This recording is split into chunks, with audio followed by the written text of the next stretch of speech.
Hello everyone, today we will study about the next chapter, that is the organization of data. In the previous video हमने क्या किया था, collection of data. Data को हमने collect कर लिए. कौन से sources से किए थे? First one is the primary source and second one is the secondary source. आज हम करेंगे कि उन जो हमने डाटा को कलेक्ट किए, इट मीन्स दैट कि जो इन्वेस्टिगेटर ने डाटा को कलेक्ट किए अब उसको ऑर्गेनाइज कैसे करेगा. इट मीन्स कि उसको क्लासीफाई कैसे करेगा, different classes, different categories and different steps. That is the called of organization of data. हम इसमें ऐसे देखते हैं कि जो भी हमारे डाटाज होते हैं वो क्या सिस्टमेटिकली वे से हम डाटा को कलेक्ट करते हैं. फिर उसके बाद हमारा टॉपिक आता है कि ऑब्जेक्टिव्स क्या होंगे क्लासिफिकेशन ऑफ डाटा के. तो हम सबसे पहले देखते हैं कि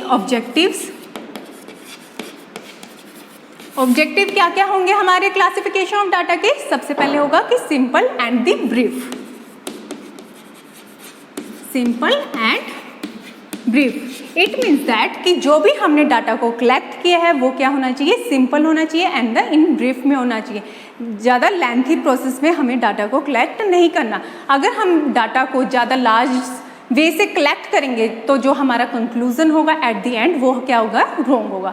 सो that first objective and the main objective of this the data are the collected in the simple and the brief वे.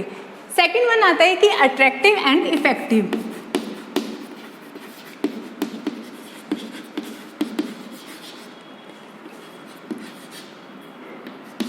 जो भी हम डाटा को कलेक्ट करेंगे, क्लासीफाई करेंगे, किस मैनर में करेंगे, on the manner of the attractive and the effective way.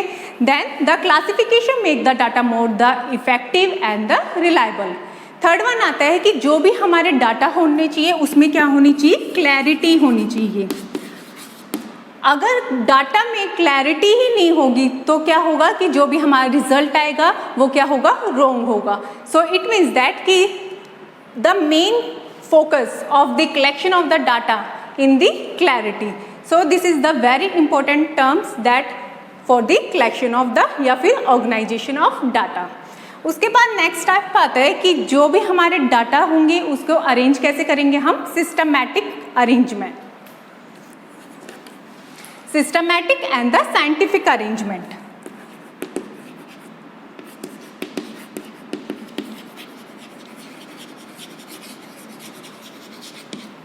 Data are the collected in the scientific manners.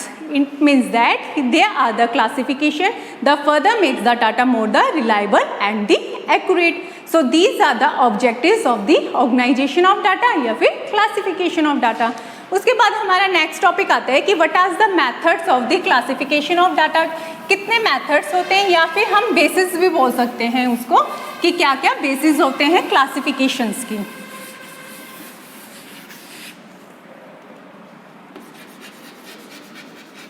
Methods basically कितने टाइप्स के होते हैं, 4 टाइप्स के मेथड्स होते हैं. First one is the geographical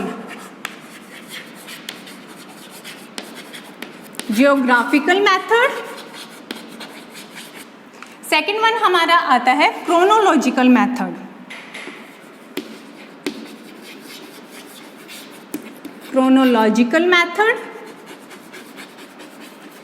Third one is quantitative method.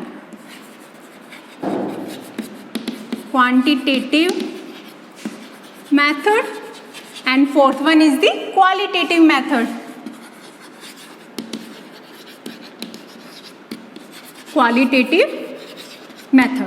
तो सबसे पहले हम देखते हैं कि जो geographical method, it means that कि when the statistical data are the classified on the basis of area, location.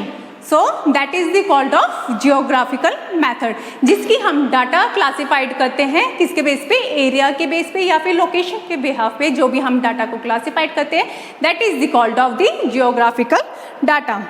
For example कि हमें production of the rice check करना है फॉर द स्टेट्स यहाँ मेंशन है.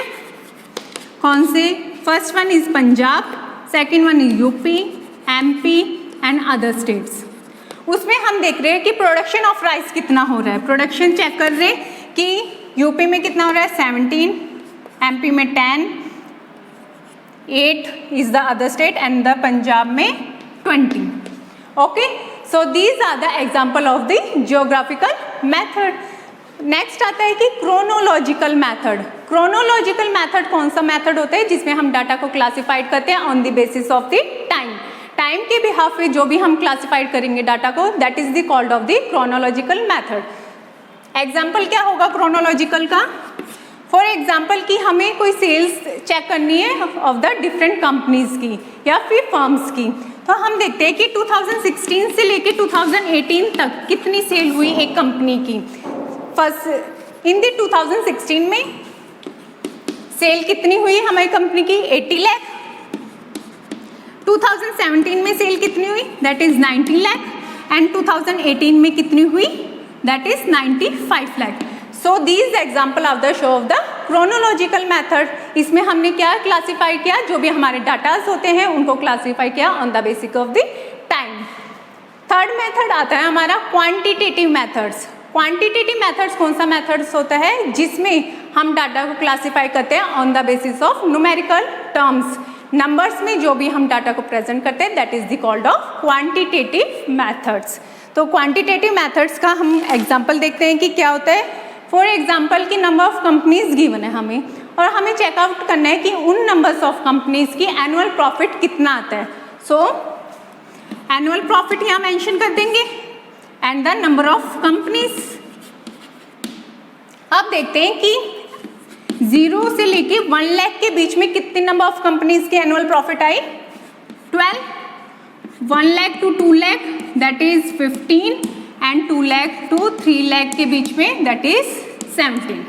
So that these method are the called of the quantitative method. इसमें जो भी हम डाटा को क्लासीफाई करेंगे किसके बिहाफ के करेंगे? On the basis of the numerical terms and the numbers.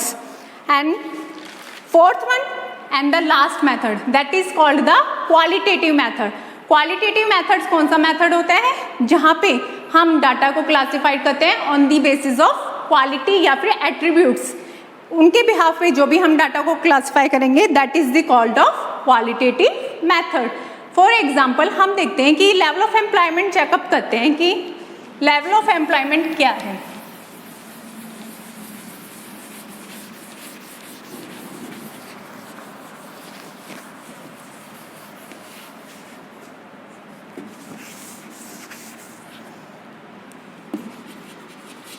Level of employment देखना है हमें, तो हम 2 बेसिस पे देखेंगे. First one is the employed and second one unemployed. Employed को भी हम कितने कैटेगरी में डिवाइड करेंगे? 2 में, एजुकेटेड एंड अनएजुकेटेड. ऐसे ही हम अनएम्प्लॉयड में देखेंगे कि 2 कैटेगरी में डिवाइड करेंगे, एजुकेटेड एंड अनएजुकेटेड. एंड अब हम क्या करेंगे कि नंबर ऑफ वर्कर्स डिवाइड करेंगे कि कितने एजुकेटेड वर्कर्स हैं एंड कितने अनएजुकेटेड वर्कर्स हैं on the basis of the employed. And the unemployed कितने एजुकेटेड वर्कर्स हैं एंड कितने अनएजुकेटेड वर्कर्स हैं. सो हम देखते हैं कि 40 that is educated number of worker, uneducated कितने? 16. एंड अनएम्प्लॉयड में एजुकेटेड कितने? 110 एंड अनएजुकेटेड कितने? 70. So that method is the called of qualitative method, जिसमें हम कोई भी डाटास को क्लासीफाई करते हैं on the basis of the quality या फिर एट्रीब्यूट्स मैनर्स. उसके बाद वेरिएबल्स आते हैं कि कौन, what is the meaning of the variables.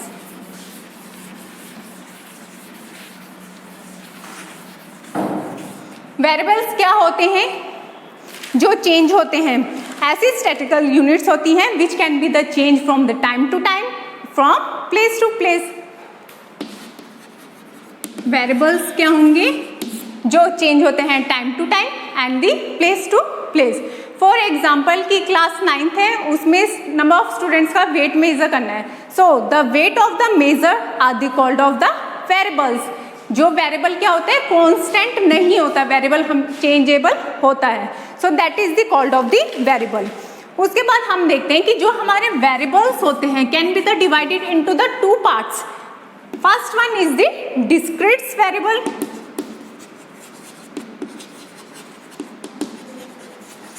And second one is continuous variable.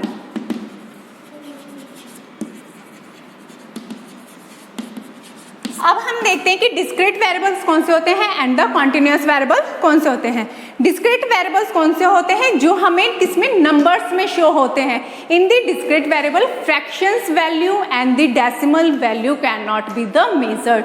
जो हमारी डिस्क्रीट वैल्यू होती है वो होल नंबर में प्रेजेंट होती है, फ्रैक्शन वैल्यू या फिर डेसिमल वैल्यूज में प्रेजेंट नहीं होती, हम उसमें मेजर नहीं करते। फॉर एग्जाम्पल हम डिस्क्रीट वैल्यू का देखते हैं कि एक क्लास में नंबर ऑफ स्टूडेंट है 10 नंबर ऑफ स्टूडेंट्स हैं, तो उनके मार्क्स ऑब्टेन हुए हैं 5, 10, 15, 20, 25, 30, 35, 40 एंड 45 दैट इज 50। 10 स्टूडेंट्स हैं एंड मार्क्स ऐसे ऑब्टेन हुए हैं, तो that is the called of the discrete value.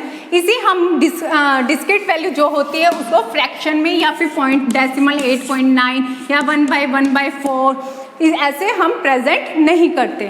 उसके बाद हमारी कौन सी सीरीज आती है, second one is the continuous series. Continuous series क्या सीरीज होती है जो हम किस में एक्सप्रेस करते हैं, in the express in the range, that is the 0 to 10, 10 to 20, 20 to 30। इसमें कौन सी सीरीज होती है, सीरीज प्रेजेंट होती है एंड द रेंज प्रेजेंट होती है, so that these are the called of the continuous. जो कंटिन्यूअस वेरिएबल्स होते हैं वो क्या होते हैं, जो भी हमारी फ्रैक्शंस वैल्यू होती है या फिर डेसिमल्स वैल्यू होती है वो प्रेजेंट कर सकती हैं इन द कॉन्टिन्यूअस सीरीज में। So that is the two parts of the variable, first one is the discrete variable and the second one is the continuous variable. फिर जो भी हम रो डाटा देखते हैं, रो डाटा मीन्स होता क्या है, रो डाटा अनऑर्गेनाइज्ड डाटा, जो डाटा हमने अभी ऑर्गेनाइज नहीं किया, बस हमने क्या किया, ओनली कलेक्ट किया उस डाटा को, that is the called of the raw data. So today's हमने क्या क्या किया, सबसे पहले हमने ऑर्गेनाइजेशन का मीनिंग किया, उसके बाद हमने क्या किया कि ऑब्जेक्टिव्स क्या क्या होते हैं ऑर्गेनाइजेशंस के, कौन कौन से ऑब्जेक्टिव्स होते हैं। सबसे पहले जो हमारा ऑर्गेनाइजेशन है simple and the brief manner में होना चाहिए। सेकंड ऑब्जेक्टिव क्या था कि अट्रैक्टिव एंड इफेक्टिव होना चाहिए, फ्लेक्सिबिलिटी होनी चाहिए, क्लैरिटी होनी चाहिए, कंपेरेबिलिटी होनी चाहिए एंड द साइंटिफिक अरेंजमेंट होनी चाहिए। These are the objective of the classification. Next topic हमने मेथड्स किए थे। मेथड्स कौन कौन से किए हैं, बेसिकली हमारे मेथड्स 4 टाइप्स के होते हैं। First one is the geographical method, जिसको हम on the basis of area पे स्टडी या फिर क्लासिफाइड करते हैं। सेकेंड वन कौन सा था, on the basis of chronological, जिसमें हम किसके बिहाफ पे क्लासिफाई करते हैं डाटा को, टाइम के। Third one is the quantitative, quantitative में क्या होता था कि न्यूमेरिकल एक्सप्रेस करते थे कोई भी डाटा था। And fourth one is qualitative, qualitative में क्या होता है कि जो भी हमारे डाटाज होते हैं उनको हम प्रेजेंट करते हैं on the basis of attributes या फिर quality. And last topic is the variables. Variables can be the divided into the 2 parts, discrete variable and the continuous variables.